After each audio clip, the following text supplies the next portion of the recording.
رأيت الله في ذا الكون ربا، جميع الكائنات له تحابي.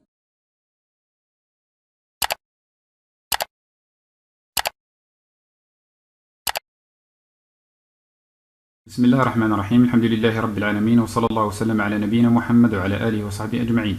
أهلا وسهلا بكم إخواني الأعزاء، محبي ومتتبعي قناة نيوز تكنولوجي. إن شاء الله تكونون بخير وفي صحة وعافية. في هذا الدرس إن شاء الله أيضا سنتكلم عن الغسالة براند انتلكت. كما يعلم متتبعي القناة قمنا بشرح هذه الغسالة، وضعنا فيها عدة فيديوهات وشرحنا البرامج الخاصة بها، وكان أول فيديو يعني حول هذه الغسالة أريتكم فيه طريقة إزالة البراغي الخاصة بهذه الغسالة. يعني عندما تشتري هذه الغسالة أول شيء ستقوم به هو إزالة البراغي الخاصة بها من الخلف. هناك 5 براغي يجب أن تزيلها من خلف الغسالة قبل أن تقوم ب يعني تشغيلها. أيضا تقوم بإزالة سيبور هنا دعامة ستجدها أسفل الغسالة، تقوم يعني بإمالتها وإزالة ذلك السيبور. هو وضع هذا السيبور حتى يعني لا تتحرك الغسالة أثناء نقلها. أيضا البراغي أيضا لماذا تم وضعها؟ تم وضعها أيضا حتى لا يتحرك هذا الطنبور إخواني الأعزاء، يعني أثناء نقل الغسالة أو الماكينة من المصنع إلى المحل ثم بعد ذلك إلى منزلكم. إذا إخواني الأعزاء كما قلنا لكم قمنا بشرح عدة فيديوهات حول هذه الغسالة. شرحنا عدة برامج، مثلا شرحنا هذا البرنامج كوتو ايكونوميك، شرحنا هذا أيضا كوتو إبري لافاج، شرحنا الميكس، برنامج الميكس، فلاش 25 مينيت وغيرها من البرامج. لمن أراد أن يشاهد هذه الفيديوهات إخواني الأعزاء فستظهر له هنا إن شاء الله تباعا هذه الفيديوهات. درسنا اليوم إن شاء الله هو حول هذه الأضواء التي تشتعل، أو هذا الخطأ الذي يظهر في الغسالة. كما ترون تشتعل 3 أضواء هنا ولا تريد الغسالة الاشتغال. لاحظوا إذا ضغطنا هنا لن تشتغل. لاحظوا بعد يعني عدة ثواني ستبدأ هذه الأضواء بالاشتعال، يعني ستشتعل 3 أضواء، الأول والثاني والثالث. ما سبب اشتعال هذه الأضواء وما الحل إخواني الأعزاء؟ السبب إخواني الأعزاء هو بسيط جدا. السبب هو في الباب. كما ترون إخواني الأعزاء إذا لم تقم بإغلاق الباب جيدا فستشتعل هذه الأضواء 3 ولن تشتغل معك الغسالة. هذا الخطأ يظهر مع أغلب هذه الغسالات إخواني الأعزاء. لماذا؟ لأن فيها مشكل في الباب. هذه مشكلة يعني هذه الماركة، يعني هذه النوعية من الغسالات مشكلتها يكمن في الباب إخواني الأعزاء. لاحظوا إخواني الأعزاء الباب يعني لم يتم تصميمه بشكل جيد. لاحظوا يعني الباب ما يطيحش نيفو مع هذا المدخل تاعو. لاحظوا إخواني الأعزاء، شوفوا وين يقيس، شفتوا وين يقيس، يعني مش طايح نيفو، يعني مش طايح نيفو. الباب المفروض أنه يكون يعني يصعد الفوق، وأيضا يكون يعني يميل إلى الجهة اليسرى. لاحظوا إخواني الأعزاء، شوف ماهوش طايح نيفو إخواني الأعزاء. لاحظ. إذا هذا هو مشكل هذه الغسالة إخواني الأعزاء، مشكلتها يكمن في الباب. يعني الباب لم يتم تصميمه بشكل احترافي، تجدون هناك مشكل في إغلاق الباب. لكي تحل إخواني الأعزاء هذا المشكل كل ما عليك هو أن تضغط بقوة، يعني تعطيها ضربة قوية كيما هكذا.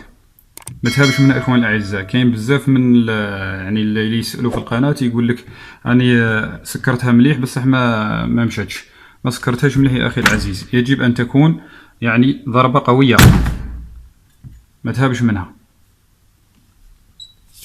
بعد ذلك تقوم بتشغيلها بشكل عادي. إذن هذا الخطأ الأول الذي يظهر في هذه الغسالة. الخطأ الثاني إخواني الأعزاء بعد ضبط الباب، لاحظوا الآن الغسالة تشتغل بشكل عادي. إذن الغسالة تشتغل بشكل عادي.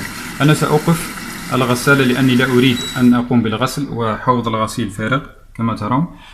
إذن الخطأ الأول تكلمنا عليه وهو اشتعال هذه الأضواء 3، وقلنا بأن المشكل يكمن في الباب، يعني يجب أن تغلق الباب بقوة. تغلق الباب بقوة. الخطأ الثاني إخواني الأعزاء أن تشتغل هذا الضوء الأول في 1400 دورة. إذا اشتعل هذا الضوء إخواني الأعزاء فاعلم أنك نسيت فتح صنبور المياه. يجب أن تفتح صنبور المياه. تفتح صنبور المياه إخواني الأعزاء. هذا الخطأ الثاني. نأتي الآن إلى الخطأ الثالث. الخطأ الثالث وهو اشتعال هذا الضوء الثاني. إذا اشتعل هذا الضوء إخواني الأعزاء فاعلم أن فلتر الغسالة مسدود. يجب عليك أن تقوم بتنظيفه. الفلتر أين تجدونه إخواني الأعزاء؟ الفلتر هو هنا. هذا هو الفلتر إخواني الأعزاء. تقوم بفتحه. تفتح الفلتر ثم تفتح هذا. تفتحه من هنا إخواني الأعزاء وتقوم بتنظيفه. إذا كان مسدود بقطعة قماش أو أي شيء أو أي قطعة معدنية فتقوم بإزالة ذلك الشيء وتنظفه جيدا ثم تعيده. إذا هذه يا إخواني الأعزاء الأضواء التي تشتعل في هذه الماكينة، يعني إما أن تشتعل الثلاث أضواء الأولى هذه، فاعلم أن الكوة غير مسدودة أو الباب غير مسدود بشكل جيد.